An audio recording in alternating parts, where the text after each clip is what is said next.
Que bom estar aqui mais uma vez. Hoje nós vamos receber com muita alegria Pastor Kleber Maia. Daqui a pouquinho nós vamos estar conversando com ele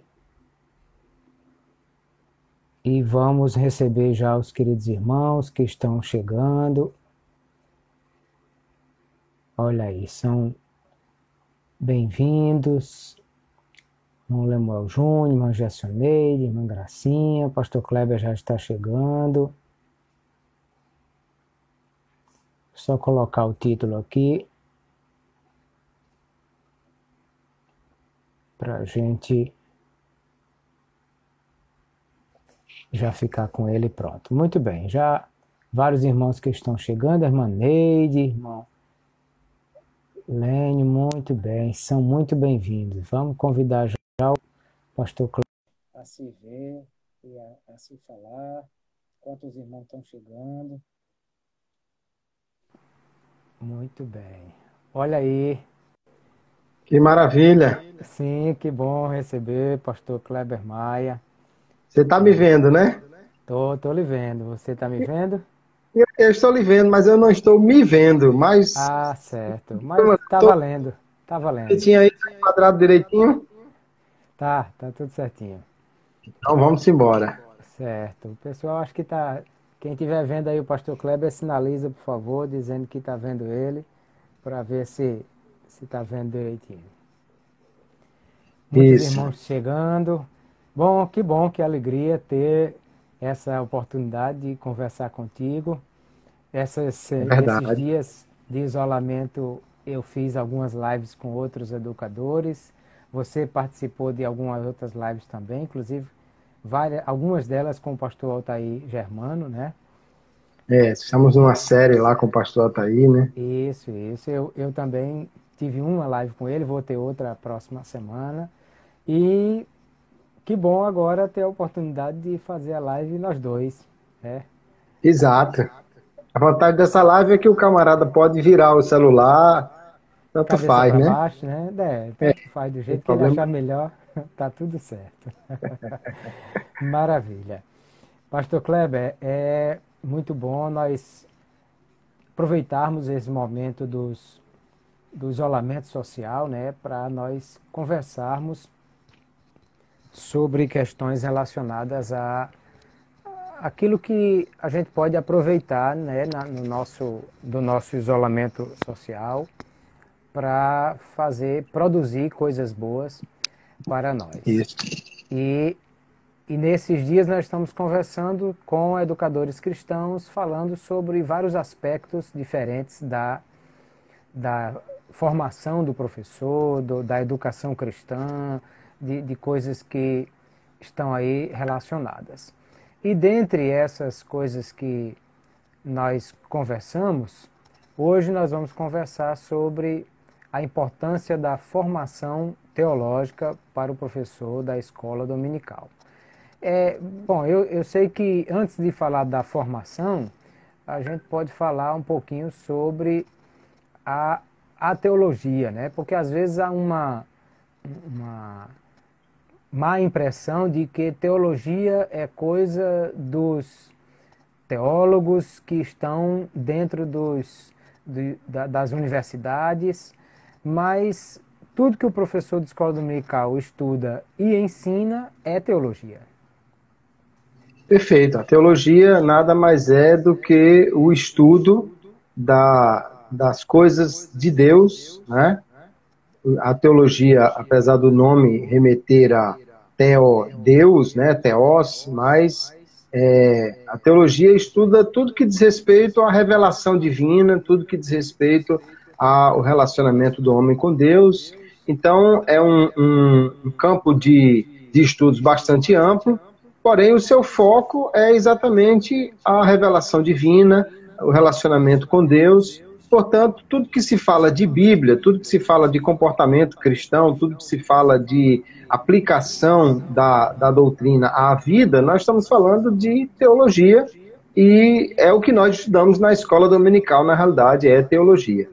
Perfeito. Então, a escola dominical poderia até se chamar Escola Teológica Dominical, para não chamar escola bíblica dominical, porque uma coisa e outra são a mesma coisa, na verdade. Daí a importância de que o professor precisa conhecer realmente a teologia. É verdade. E quando a gente fala de teologia, né, já podemos começar a dizer que a teologia ela tem grandes áreas de estudo que vão ser todas elas muito úteis ao professor. E quando a gente fala de escola bíblica dominical, na realidade, o escola teológica dominical seria até mais apropriado, porque às vezes o que a gente está estudando na escola bíblica dominical, ela é teologia sistemática e não teologia bíblica, né? E aí isso é importante que o professor procure conhecer todos essas grandes áreas de estudo. Nós poderíamos falar de pelo menos 3, né? A teologia sistemática, que é o estudo dos grandes temas, dos grandes conceitos. Então, quando se fala de doutrina do homem, quando se fala de doutrina de Deus, quando se fala de doutrina do pecado, da salvação, doutrina da Bíblia, são 10 grandes temas, né, onde o sistemático já diz, há um estudo que procura ver como aquele tema é desenvolvido em toda a Escritura e arrumar isso de uma maneira mais lógica para o estudo. Essa é a teologia sistemática. Então, quando a gente estuda... Quando estudamos, por exemplo, a doutrina da salvação do ponto de vista arminiano, que é uma das áreas que você tem trabalhado com o pastor, nas lives com o pastor Altair Germano, a doutrina da salvação é uma das doutrinas que está nesse bloco. Perfeitamente, é uma dessas doutrinas, né? Às vezes nós temos, como recentemente tivemos na EBD, um estudo que envolve mais de um desses blocos. Estudamos um pouco de doutrina do pecado, um pouco de doutrina do homem, um pouco de doutrina da salvação, são doutrinas que estão bem interligadas. Então isso é teologia sistemática. É importante... o caso da lição do trimestre passado com o pastor Claudio No, que o foco era antropologia, né, doutrina da humanidade, mas ao mesmo tempo envolvendo todas essas questões que já falamos aí, pecado e salvação e tudo mais. Exato. E é importante que o professor de escola bíblica tenha conhecimento dessas grandes áreas, exatamente para ter essa visão macro dos grandes temas da Bíblia, dos conceitos, né? Quando se fala de expiação, quando se fala de propiciação, quando se fala de amilenismo, quando se fala de calvinismo ou arminianismo, estamos falando de sistemas que estão enquadrados dentro desse estudo da teologia sistemática. Portanto, é importante que o professor conheça. E nesse sentido, pastor Kleber, eu sempre gosto de dizer assim, que o teólogo ou o professor da escola dominical, como queira chamar, ele não consegue fugir dos rótulos. Porque às vezes tem pessoas que dizem assim, não, eu não quero saber de teologia, eu só fico com a Bíblia. Sim, mas aí, se você, por exemplo, no nosso caso, se você acredita que o batismo com o Espírito Santo é uma segunda experiência subsequente à salvação, se acredita que a marca inicial como evidência principal desse batismo com o Espírito Santo é o falar em outras línguas, e você acredita que esses dons fazem parte disso hoje, então você é pentecostal, não tem como fugir desse rótulo. É um rótulo teológico, mas é apenas para dizer que é essa linha doutrinária que nós seguimos. Exato. Tem um teólogo que é um teólogo antigo, mas que tem um material bem interessante, que é o Henry Thyssen, que tem aquele livro Palestras em Teologia Sistemática. No livro, talvez por conta do ambiente em que ele escreveu, ele diz que não é arminiano, mas a teologia dele é arminiana. Então ele tenta fugir de um rótulo, talvez por não ter compreendido, ou porque na sua época esse rótulo não era bem visto, mas na verdade a teologia dele, para poder você dizer realmente como ela se enquadra nos blocos da teologia sistemática, é uma teologia arminiana. Então teologia sistemática é um bloco excelente aí. As grandes doutrinas. Só que nós temos também a teologia bíblica. E a teologia bíblica, ela vai tratar mais do texto dentro do seu contexto, Nós temos também grandes blocos de teologia bíblica, né? O Pentateuco, os 5 livros de Moisés, os livros históricos, poéticos, proféticos, e aí vai. No Novo Testamento, os evangelhos, né? As epístolas paulinas, gerais. Esse segundo trimestre de 2020, nós estamos estudando na classe de adultos Efésios e na classe de jovens Josué. São 2 temas que estão ligados à teologia bíblica, né? O livro da Epístola aos Efésios e o livro de Josué. Exatamente. Só que é muito interessante o professor compreender o tipo de escrito que ele tem, né? O ambiente em que aquilo foi escrito, ele entender também como se interpreta os livros proféticos, poéticos, a lei. O livro de Josué é um livro histórico, então tem bastante narrativas, né? Na narrativa você tem um tipo de interpretação que é diferente de como você interpreta livros poéticos ou apocalípticos, né? E se o professor não tiver um cuidado nisso, você pode misturar um pouco as coisas. Já nós, na lição de adultos, estamos em Efésios, é uma epístola paulina. Então é preciso compreender aquela epístola, como foi escrita, para quem foi escrita, o tema principal. Qual a experiência de Paulo com aqueles crentes, né, o relacionamento deles. Isso. E o tema principal da epístola, geralmente as epístolas todas têm um ou mais temas principais que conduzem todo o desenvolvimento da epístola. E aí é muito importante saber isso, conhecer isso, para não fazer interpretações erradas. Geralmente, quem interpreta Romanos 9 de uma forma que nós consideramos equivocada é porque tira o livro, ou tira melhor o capítulo do tema geral do livro, que é a salvação ou justificação unicamente pela fé. Pela fé, exatamente. Então, e aí o terceiro bloco? E aí depois da teologia bíblica, nós temos também a teologia histórica, que vai falar dos grandes acontecimentos, ou da forma como o desenvolvimento ocorreu na teologia. É outro ramo muitíssimo interessante, né? Porque você vai estudar um pouco de como a teologia ela foi combatendo a heresia e assim foi formulando as doutrinas, né? E os concílios e os grandes pensadores. Então, por conta das heresias, a igreja foi forçada a afirmar a sua doutrina. Então, desde 325, o concílio de Nicéia, começamos ali a formar a doutrina de Cristo de uma forma muito especial, que os primeiros concílios trabalharam especialmente essa questão. É verdade.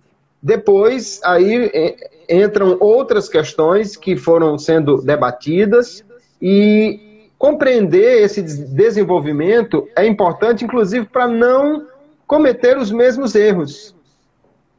É verdade. Nós vemos que a igreja, né, na sua luta contra a heresia, estabeleceu conceitos que depois foram distorcidos, né? Por exemplo, a questão da mãe de Deus, né? Um título dado a Maria, Theotokos, que significa aquela que é portadora de Deus, que foi um título usado, na realidade, para defender que o menino Jesus, no ventre de Maria, já era Deus, portanto, era pré-existente. Isso, um ser divino que ali estava. Combatia, por exemplo, a doutrina do adocionismo de Paulo de Samósata, que dizia que Jesus era um homem, que foi adotado por Deus. No batismo veio a divindade sobre ele, né? Ele interpreta assim aquele evento, e que antes da cruz a divindade o abandona. Então, na cruz, quando Jesus grita, Deus meu, ele está dizendo, minha divindade, por que você me abandonou? E essa interpretação, obviamente, equivocada, foi combatida pelos pensadores, pelos concílios, e o termo portadora de Deus era um termo cristológico, né? Ou seja, em defesa da natureza divina de Cristo. Só que depois esse termo é aplicado a Maria, passa a ser um termo mariológico, onde vai defender que ela é a mãe de Deus, o que é uma aplicação equivocada desse desenvolvimento da doutrina.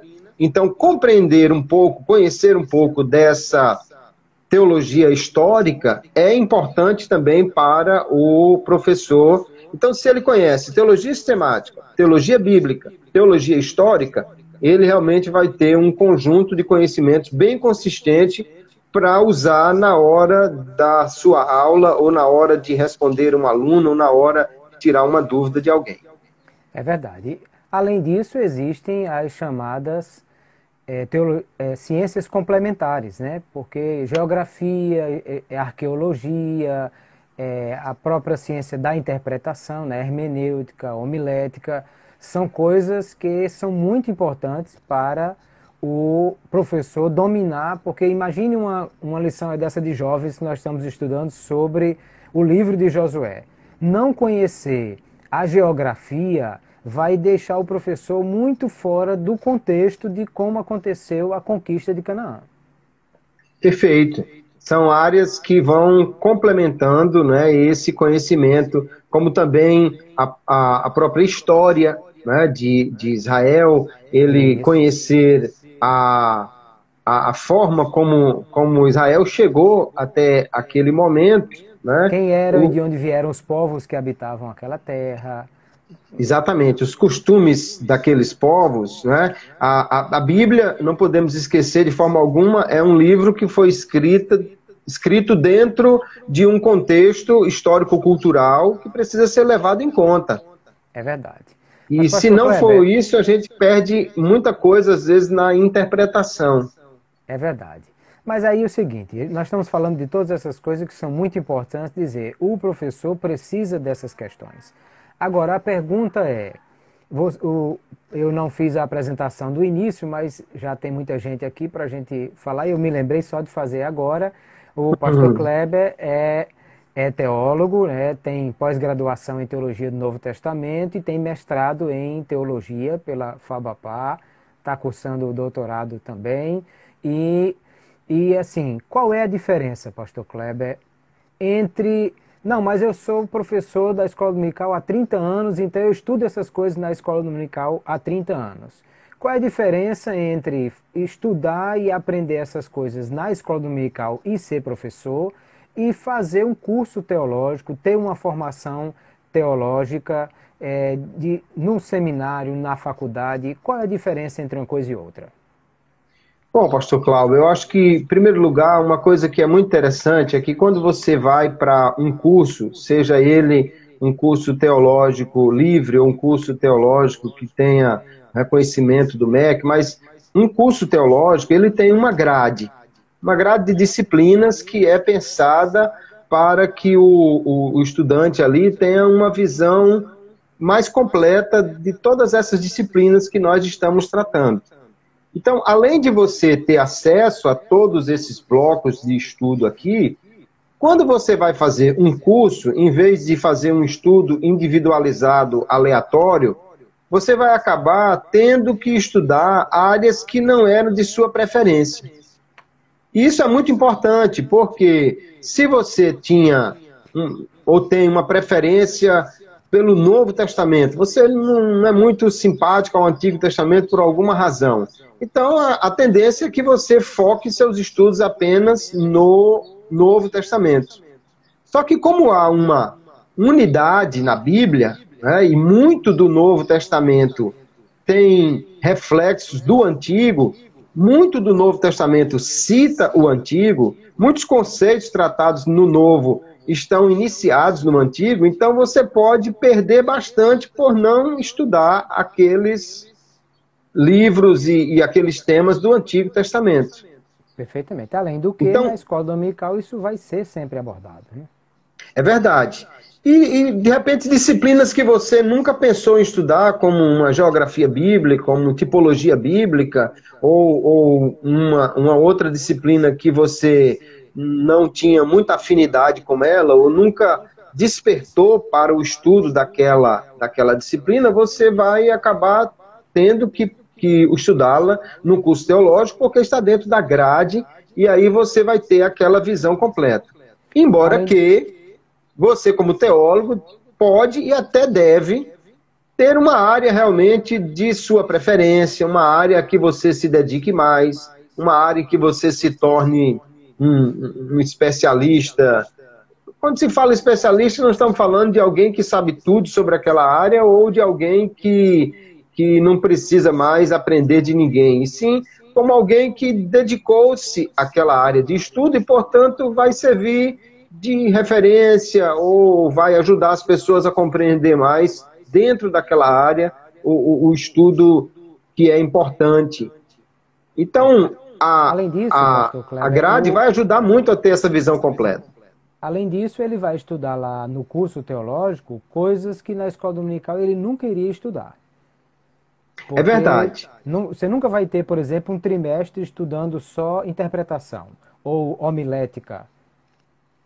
Isso, porque o curso teológico ele tem aquela função de preparo, né? E lá você vai estudar temas que não são voltados para os alunos, e sim para os mestres. Você vai estudar, dependendo da área de estudo que você esteja, ou que além do curso básico, médio, o curso de bacharelado, aí você tem as especializações, mestrado, então você vai poder estudar outras questões, a didática aplicada, didática que você vai usar em sala de aula muitos desses conceitos, mas que obviamente nós nunca vamos ter uma EBD sobre didática, porque a didática é para o professor e não para os alunos, Ou né? imagine, não vamos ter sobre aconselhamento pastoral. Isso, essas outras disciplinas aí que podem tanto ser úteis na sala de aula como no trabalho em geral do professor, porque o professor acaba sendo um pastor, né, pelo menos de uma certa forma, É o daquela. pastor da sua classe, de qualquer maneira. E aí esses complementos que ele vai ter no curso teológico são muito importantes. Além do mais, o fato de você estar num curso tem uma coisa muitíssimo interessante, é que você vai ter atividades para fazer, e se você estivesse fazendo um estudo sozinho, talvez você não se aplicasse a fazer esse tipo de teste consigo mesmo, né? E É além do verdade. mais, você vai ser avaliado por alguém, o que é muito importante. Isso, porque na escola dominical ninguém passa nem fica reprovado.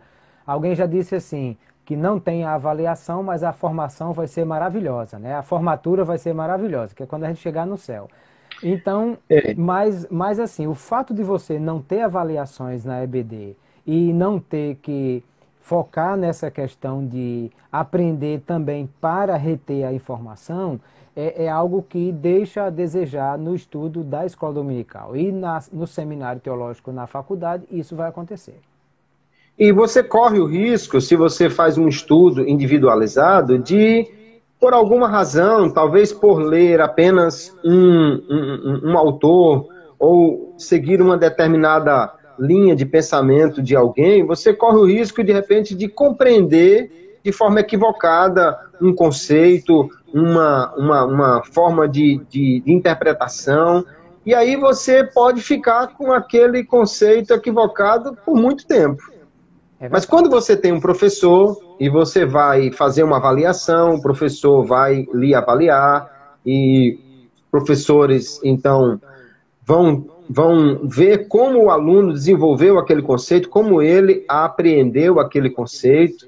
No bacharelado, você já tem esse tipo de avaliação e você já tem também um pouco de pesquisa que você vai desenvolver um TCC, você vai precisar estudar e compreender melhor uma determinada área da teologia. À medida que você vai caminhando em outras áreas de pós-graduação, você vai ter que avançar mais ainda nisso aí, você vai ser avaliado, o que vai evitar que você cometa certos equívocos no entendimento de alguns conceitos.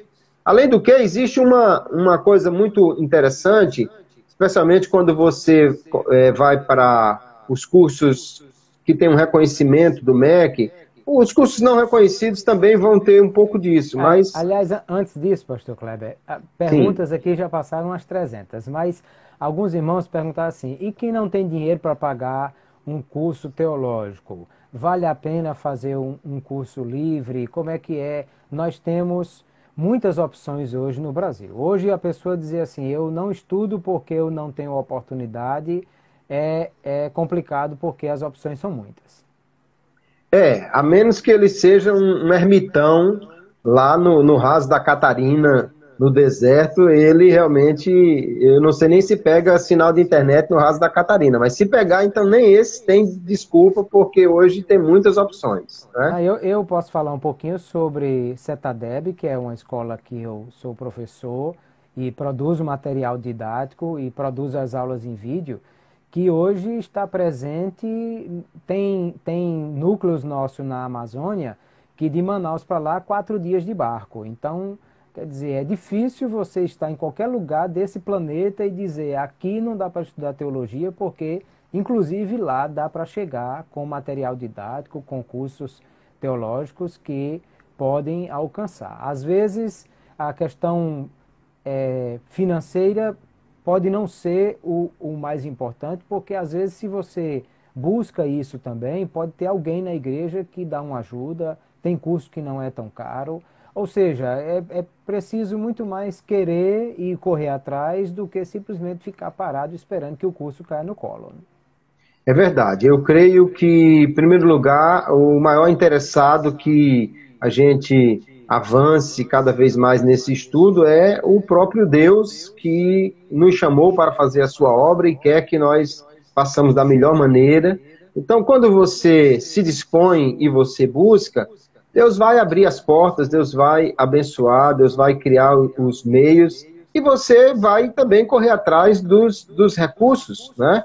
A gente hoje tem meios de levantar recursos e se levanta recursos para tanta coisa. Às vezes você dá um bom dinheiro em comprar um celular melhor, em comprar um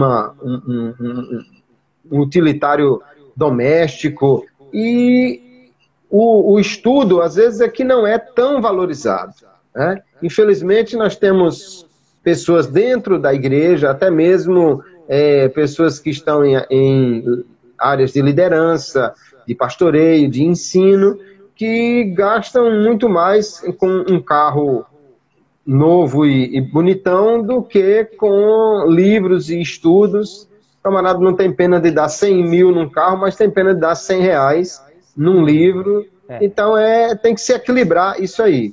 Agora, nós temos bons cursos livres, e o curso livre de qualidade, ele vai fornecer o conhecimento necessário. Sim. A questão do reconhecimento do MEC é uma questão muito mais para quem quer utilizar esse conhecimento para ensinar em faculdades, para ensinar, né, em escolas que também têm o reconhecimento do MEC, porque obviamente ela vai exigir.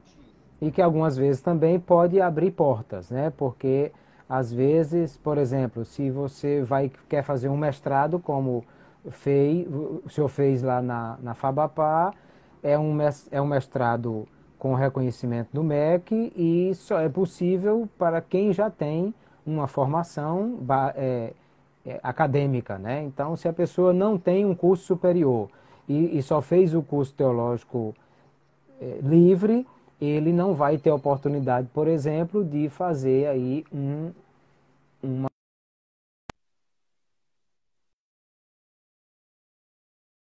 Houve uma pausa aqui, pode continuar.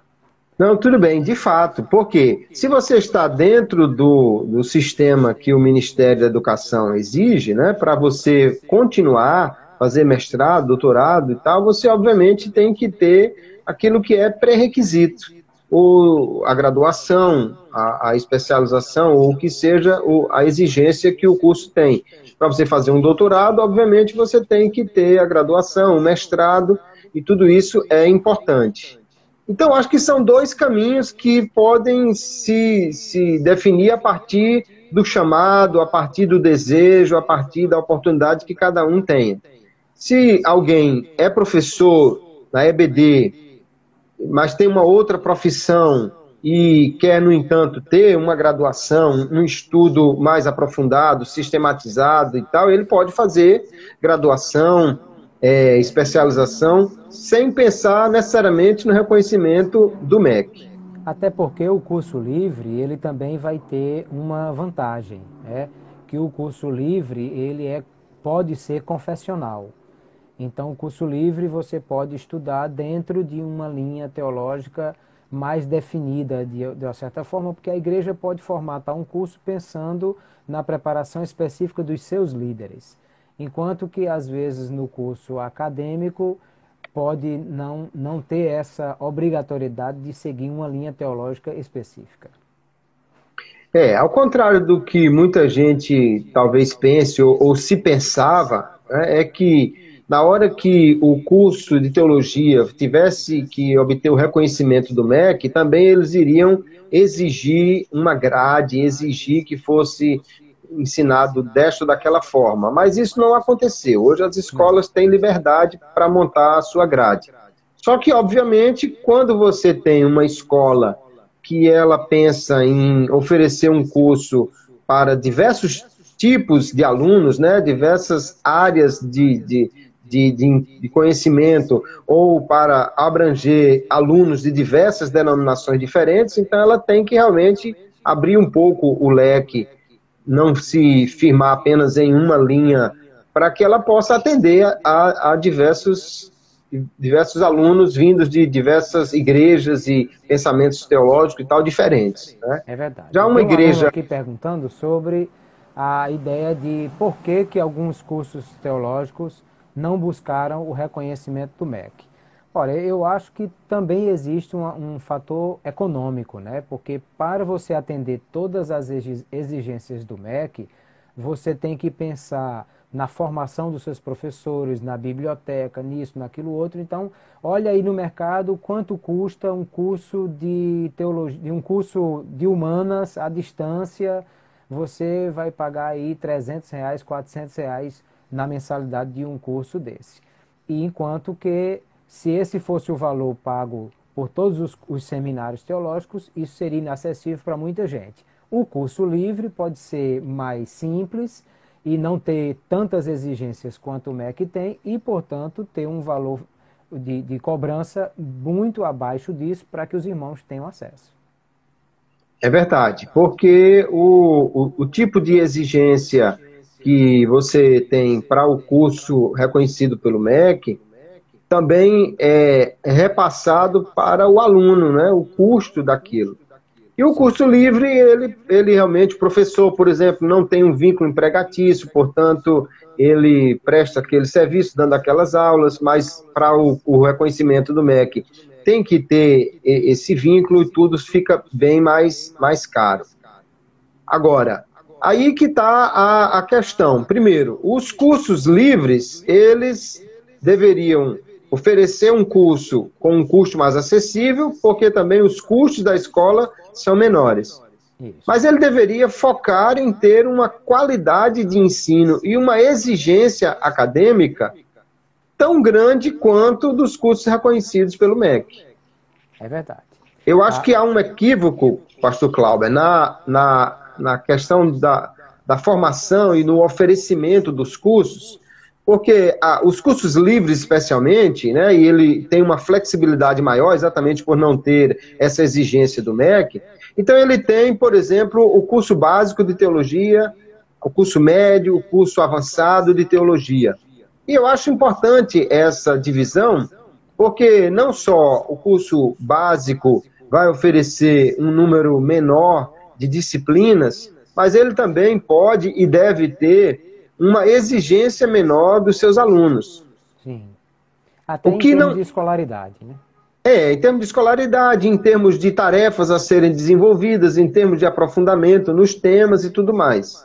O que para mim parece um equívoco é que às vezes as escolas fazem assim, um básico, depois você aproveita tudo aquilo para o médio, depois você aproveita tudo aquilo para um avançado, e aí às vezes o que acontece é que do básico para o avançado você só aumenta a oferta de disciplinas, mas você não cresce na exigência das atividades, do aprofundamento e tudo mais. O ideal seria que você tivesse um crescimento também aí.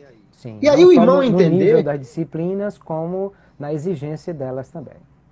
perfeito. E o irmão que vai fazer o curso, ele deveria entender, bom, eu fiz o curso básico, maravilha. Há um nível de exigência de uma formação anterior, ou seja, um nível de escolaridade, há um nível de exigência durante o curso do tipo de tarefa que é feito, ok. Se eu quero fazer um curso avançado, então o nível de exigências deveria ser maior e você deveria estar preparado para isso. E se você não está, você tem duas opções. Você permanece com o curso básico, dando graças a Deus que conseguiu estudar aquilo ali e usa esse conhecimento na sua sala de aula, ou se você tem condições, e isso é o ideal, continuar estudando, investindo em você mesmo e se aprimorando e lendo mais e crescendo nisso para poder fazer um curso avançado. Aí É, o equívoco. eu tenho um exemplo, pastor Kleber. Quando eu fui diretor da nossa escola teológica em Natal, um dos pastores que nos procurou, ele queria estudar e ele fez o curso médio e ele não poderia fazer o curso avançado porque exigia que ele tivesse pelo menos o ensino médio concluído. E ele na época Sim, não tinha. E aí o que é que ele fez? Ele foi atrás do EJA, né, a educação de adultos, concluiu o ensino médio dele, voltou, fez o curso teológico avançado, gostou da coisa, fez a convalidação, continuou gostando, fez um curso de pedagogia numa universidade à distância, ou seja, ele cresceu em conhecimento na teologia, mas aquilo ajudou também a crescer em outras áreas e isso foi muito bom para a formação dele como pastor, inclusive. perfeitamente. Esse é um maravilhoso exemplo e esse irmão, esse pastor aí está mostrando que valoriza o ensino, valoriza a necessidade de se capacitar, porque valoriza também o seu aluno e quer oferecer o melhor para ele. O problema que eu vejo é quando alguém quer fazer o curso avançado, mas não se prepara, não tem uma formação, um hábito de leitura, e aí ele chega lá, tem dificuldade em fazer as atividades, e aí ele pede misericórdia, diz que deveria se facilitar para os irmãos fazerem o avançado e tudo mais, mas se você nivelar o curso por baixo, você não está ajudando, você está atrapalhando o crescimento de quem quer realmente crescer. É Quem verdade. quer estudar em nível mais avançado deve se preparar para isso, deve investir mais em leituras, deve buscar crescer nessa capacitação pessoal para poder chegar num nível mais avançado. Do contrário, ele vai se frustrar ou a escola vai ter que baixar o nível para poder acomodar esses alunos acomodados, né? E isso Uhum. é um problema, isso é ruim. É Eu verdade. vejo isso acontecer em algumas escolas teológicas e é lamentável, porque o professor de EBD e o obreiro, de uma forma geral, que quer crescer, ele precisa realmente investir nisso. Investir em obras, né, em livros. Hoje nós temos a facilidade do livro estar sendo oferecido assim numa quantidade enorme, né? Novas editoras, É verdade. muitas ofertas realmente, uma oferta muito grande de livros, e além disso tem os livros digitais, né? Que geralmente são até mais baratos e que você pode no celular, no computador, num tablet. E se compra o livro digital, não tem o frete, você recebe na hora, tem outras vantagens também nesse aspecto. O ruim, que aí não deve ser praticado, é quando o irmãozinho abençoado vai atrás daquele PDF pirata que alguém fez Aí e é às vezes pecado. ainda reparte como sendo, ó, irmão, uma benção, eu consegui de graça o livro aí e tal. Não, isso não é benção, isso é errado. Alguém que produziu aquele livro, ele teve um trabalho e a Bíblia Sim. diz que o trabalhador é digno do seu salário. Para né? resumir, é pecado, né? Ele É está pecado. pecando e ainda levando os outros a pecar, querendo compartilhar material pirata. Isso é um problema sério, inclusive porque atrapalha muito as editoras, né? Ah, mas os livros são caros. Bom, você tem duas opções. Uma, você procura guardar um dinheirinho para aquele dia que tem uma promoção e as livrarias, as editoras, vez por outra, fazem essas Fazem. promoções, você aproveita e compra ali, né? Isso. Ou você vai também levantar recursos. A gente já falou aqui sobre você levantar um recurso, você valorizar, às vezes, um outro tipo de material e juntar dinheiro, comprar, dividir no cartão em 10 vezes, não sei o quê, mas na hora de comprar o livro não se dá a mesma importância. É Então, verdade. é importante que o irmão tenha uma definição do que ele quer fazer ou aonde ele quer chegar com aquele estudo. Se a formação para ensinar na EBD e tudo mais é o ponto focal, ou ele está querendo crescer dentro do ministério, mas não é a profissão dele e tal, os cursos livres são uma excelente opção, É verdade. que sejam cursos que têm realmente um conteúdo bom. Hoje, infelizmente, tem muitos cursos também que não tem lá muita coisa. Tem mestrado livre em teologia que você compra um CD e lê os PDF que tem lá e manda o Responde seu as nome e eles perguntas. mandam o diploma para você. Isso não É, tem valor algum. é uma tristeza, é verdade. Tem Mas uma tem pergunta aqui, mestrados livres, como o Betel, ali em João João Pessoa, tem um Pessoa. mestrado livre, que, no entanto, é um curso de excelência, de Isso. professores muito bons, só não tem o reconhecimento do MEC por uma opção da escola, talvez até por um certo, ou por algum receio que eles tinham ou têm de abrir ou de atender ao MEC e com isso sofrer alguma influência, ou talvez aquela questão que nós já falamos econômica, Financeira. que ficaria Isso. mais caro e o curso ficaria inviável, ou porque É. o foco deles é uma formação de obreiros e não de professores para o mercado de trabalho ou uma coisa assim, por Perfeito. isso ele acha que não precisa disso. Eu Agora, se o penso. irmão pode e tem condição e tem o foco de ensinar, porque o professor cristão, ele pode muito bem ter o foco de ser um professor também secular, só que lá ele vai ser um crente ensinando com qualidade, e isso é muito importante também, porque a gente não pode deixar que a área de ensino secular, a academia secular, ou seja, as outras disciplinas de humanas e de todas as outras áreas, tenham somente pessoas que não sejam cristãos e, com isso, influenciem, sejam formadores de opinião em tantas pessoas que passam por lá e não tenha cristãos que É sejam verdade. referência. Mas, mas antes de entrar nessa área, Pastor Kleber, nós vamos voltar para ela daqui a pouco. Sim. Só para a gente fechar um pouco o que a gente estava falando, é uma coisa que eu vejo assim de como a sociedade mudou também nesses últimos anos. No passado, você tinha o seu João da farmácia, você chegava lá e dizia: seu João, eu estou sentindo uma dor aqui no vazio, o senhor vai me dar o quê? Aí ele passava um remédio e você levava para casa e ficava bom da dor no vazio. Mas a sociedade evoluiu, cresceu para combater também, porque seu João era gente boa e era um profissional responsável, estava tudo certo. O problema eram os outros que começaram a abrir também todo tipo de farmácia receitando qualquer coisa. Então hoje o que é que acontece? Não é mais possível ter uma farmácia sem farmacêutico, que tenha alguém formado em farmácia.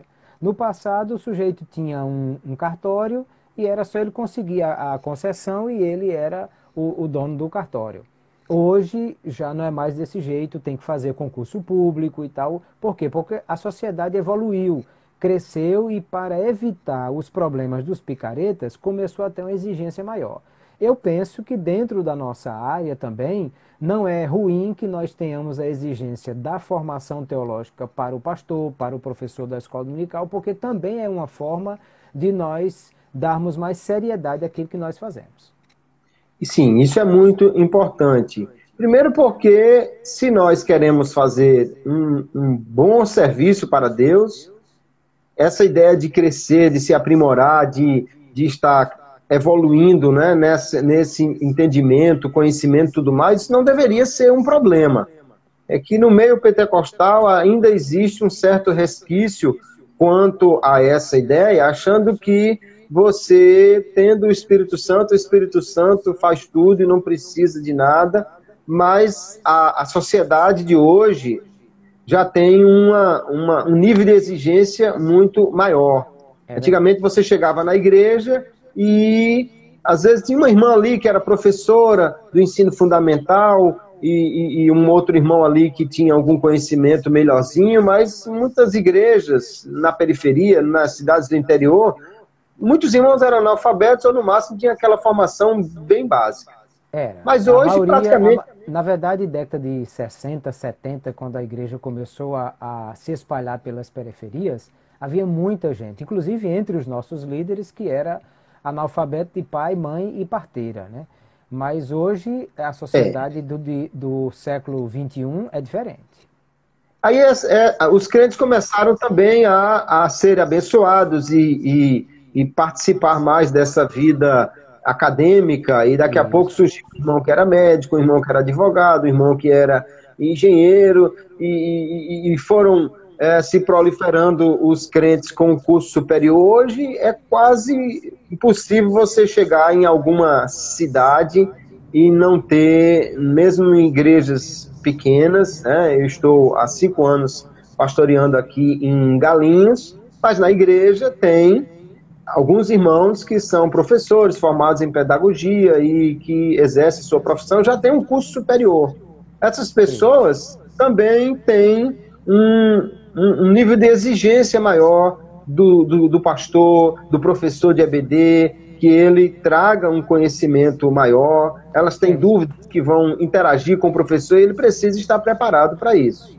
Não é incomum, principalmente nas maiores igrejas e nas capitais, onde há mais oportunidade para isso, apesar que hoje o interior dos estados brasileiros também tem muito, mas não é incomum você ter nas igrejas pessoas com mestrado, com doutorado, com pós-doutorado, e o professor não pode estar lá sem uma formação, sem conhecimento, para ensinar a essas pessoas que fazem parte de uma sociedade muito mais exigente hoje. Perfeito. Obviamente, nós entendemos, acreditamos perfeitamente que o Espírito Santo na vida do professor é fundamental para que ele tenha a direção, o ímpeto, a coragem, enfim, todas essas coisas, além do dom de ensinar e outros dons que o Espírito Santo concede. Porém, isso não elimina a necessidade dele de ter um conhecimento bíblico, que ele precisa ler, um conhecimento teológico, que ele também pode e deve adquirir para não ter as dificuldades que o professor, sem essa formação, vai ter em interpretação de textos, em repassar certos conhecimentos. A importância também, pastor Kleber, de manter a linha doutrinária da sua igreja, conhecendo bem o que ele está ensinando, né? É verdade. Todos nós, quer dizer, toda igreja, pelo menos toda igreja séria, né, ela tem uma tradição teológica. Às vezes a gente mistura um pouco a questão da tradição dos costumes com a tradição teológica. A tradição dos costumes, ela pode mudar. A gente não precisa ficar pensando num estereótipo de crente que vai ser daquela forma para o resto da vida. Há anos... Isso mudou mesmo ao longo da história, né? A gente não se veste hoje do mesmo modo que Jesus se vestia. Exato. Há anos atrás, os pastores que há pouco tempo deixaram de estar conosco, alguns até que ainda estão conosco aí, eles tinham, por exemplo, a exigência da sociedade de ter chapéu, né, de usar um chapéu. No século XX, todo mundo andava de chapéu. Exatamente. Né? Tem a história clássica aí do pastor Raimundo Santana com o pastor João Batista, que o irmão deu a paz do Senhor para o pastor João Batista, não deu a paz do Senhor para o pastor Raimundo Santana, né? Sim. E por que isso? Não, porque ele estava sem chapéu. Isso. Então, não era um crente muito sério, né? Hoje, 50 anos depois, é ridicularizado quem anda com chapéu na cabeça. Pois é, aí vão chamar de cowboy o camarada que anda com um chapéu por aí e tal e tal. Então, isso aí é uma coisa que vai mudando. Agora, a tradição teológica, isso aí é outra história. Então, nós somos uma igreja pentecostal. Há 100 anos nós somos uma igreja pentecostal. Isso. Essa é a nossa tradição. A nossa tradição não é porque se veste dessa maneira ou daquela outra. A nossa tradição é porque nós cremos na atualidade dos dons, cremos na operação do Espírito Santo. A nossa tradição soteriológica é arminiana. A nossa tradição escatológica é pré-tribulacionista, pré-milenista. Então é importante conhecer a nossa tradição teológica. A gente, na academia, na escola teológica, vai ter contato com outras tradições. Mas se nós não tivermos segurança na nossa, nós vamos perder o debate, nós vamos ficar inseguros, nós vamos ficar sem uma força de argumentação para poder defender a nossa tradição. Então nós precisamos conhecer bem a nossa tradição, que é uma tradição boa, séria. Sim, é verdade. E necessária, né? Ou seja, é necessário que a gente tenha realmente uma tradição, ou seja, uma linha de pensamento. Se você não tem tradição nenhuma, então você acaba ficando um teólogo totalmente misturado e incoerente, que é um erro sério, um problema sério em teologia, é essa questão da incoerência. Você defende uma ideia quanto à doutrina do homem, mas quando chega na doutrina da salvação, aquela ideia não bate com o que você defende lá. Nós temos, por exemplo, hoje alguém defendendo a ideia de que o homem não perdeu o livre-arbítrio. Mas essa ideia não pode casar com a nossa tradição que defende a depravação total. Porque se há depravação total, então isso obviamente interfere na capacidade do homem de escolher espiritualmente, de tomar decisões espirituais, de buscar a Deus. Então, aí, há uma necessidade... Muitos vão defender essa ideia porque desconhecem qual é a raiz do pensamento arminiano que nós professamos, né? Perfeito. E a tradição arminiana, né, ela é muito rica, muito complexa, é uma tradição muito bem elaborada. Leva o nome de Armínio porque foi aquele camarada que conseguiu parar, pensar, debater com muita gente e ir formulando um meio de conciliar essa compreensão bíblica, né, e às vezes você não tem um texto bíblico ou um conjunto de textos que defenda uma determinada linha, mas você pode fazer, e é necessário fazer, uma harmonização teológica. Você entender dentro do escopo da sua doutrina e tradição como aquilo pode ser harmonizado. É exatamente nesse entendimento que criou-se conceitos como da graça preveniente, da trindade e outros conceitos que não estão explícitos no texto bíblico com esses nomes, mas para que não entrasse em choque uma doutrina com outra, você precisaria criar, então, essa harmonização teológica. Esse conjunto de harmonizações vai resultar numa tradição teológica. E isso precisa ser mantido, porque na hora que você foge um ponto dessa tradição, você corre o risco de cair na incoerência por sair daquele escopo, daquele conjunto que estava bem harmonizado. É verdade. Pastor Kleber, nós temos aí só 6 minutos mais, mas eu queria que o senhor falasse ainda sobre a ideia de como também o estudo numa academia, numa faculdade, numa escola séria, também vai levar o aluno a pensar de forma acadêmica, né? Metodologia da pesquisa, metodologia do ensino, o que isso vai ajudar o professor a formar uma forma séria e científica de pesquisar e de conhecer as coisas. Muito bem, isso é muito importante. Assim, obviamente, nós entendemos que nem todo professor, nem todo teólogo, nem todo pastor vai alcançar todos os níveis de estudo, as áreas de estudo. Isso depende muito do chamado, isso depende muito da forma de atuação de cada um. Agora, para quem pode, para quem quer, para quem tem esta oportunidade, o crescimento acadêmico é muito importante. Recentemente, né, eu concluí, pela graça de Deus, o mestrado em teologia. Era uma coisa que já vinha buscando há muito tempo, já vinha namorando o curso desde 2013, quando a escola que eu tinha feito uma especialização abriu o mestrado. Eu comecei a pesquisar, comecei a estudar o corpo docente, ou seja, o corpo de professores daquela escola, qual era a linha de trabalho de cada um, para ver com qual eu me alinharia melhor. E aí, então, fiz o mestrado. E aí você aprende bastante sobre a questão da metodologia científica, metodologia de pesquisa, porque na hora que você vai publicar um artigo numa revista acadêmica, então é necessário que esteja formatado e se siga os padrões que são estabelecidos para uma pesquisa científica.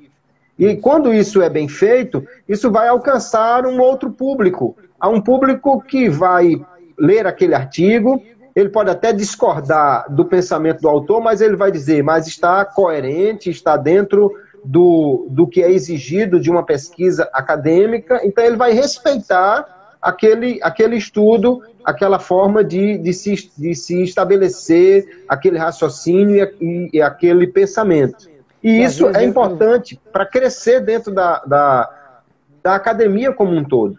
Isso. Às vezes eu vejo até, pastor Cléber, assim, artigos mesmo publicados pelos nossos irmãos, aí diz assim, porque fulano de tal disse, ou porque alguém disse isso, mas não cita aonde está escrito, aonde pesquisou, é o referencial teórico daquilo. Quer dizer, aí você acaba sendo uma citação vazia, porque você não se calçou em coisas que são importantes. Porque nós fazemos teologia há 2000 anos, ninguém aprendeu teologia sozinho. Existe uma história e existe uma tradição que é aprendida e que, portanto, precisa ser pesquisada e citada nessas horas. Isso. E uma coisa muito importante, pastor Cláudio, é que na metodologia você tem o propósito. Por que eu estou escrevendo isso e escrevendo isso dessa maneira? E às vezes se perde isso. Nós temos na revista da EBD a verdade prática. E eu digo que, infelizmente, às vezes, nem é verdade e nem é prática o que está lá, porque parece que quem escreveu não prestou atenção qual deveria ser o propósito daquele escrito. E, portanto, ele faz de uma forma qualquer. Então, se eu tenho um propósito, uma forma de escrever ideal para cumprir aquele propósito, tem que ser observada. Se eu vou explicar, se eu vou esclarecer, há um uso, né, correto até dos verbos que você utiliza para determinados fins, ou seja, ter um propósito naquilo que você vai escrever é muito importante e a metodologia da pesquisa ajuda bastante nisso. É verdade. E aí nós vamos ter condição, inclusive, de produzir material de qualidade superior e de mostrar para as pessoas que nós temos condições de produzir coisas de excelência dentro do meio cristão. Isso. O grande desafio é escrever em alto nível, numa linguagem que as pessoas possam entender em qualquer nível que elas estejam, né? Então, há necessidade, sim, de aprofundar os temas, mas não precisa necessariamente de rebuscar a linguagem, de falar muito difícil, né? E esse acho que é o enorme desafio e é o ideal. É você crescer no conhecimento, aprofundar-se, mas sem ter uma linguagem que seja inacessível. É verdade. Olha, nós estamos com 59 minutos já, muitos irmãos querendo fazer perguntas, mas de fato a live hoje não foi para responder perguntas, para falar sobre a teologia nossa, mas sim para falar sobre a importância do professor estudar a teologia. Vamos marcar outro dia para a gente fazer alguma coisa desse tipo. Pastor Kleber, muito obrigado. Os queridos irmãos que estiveram conosco, obrigado também pela participação de todos vocês. Eu que agradeço a oportunidade, pastor Clauber, Deus continue te abençoando e que esse tempo passe logo, mas nós aprendemos bastante e acho que estamos desenvolvendo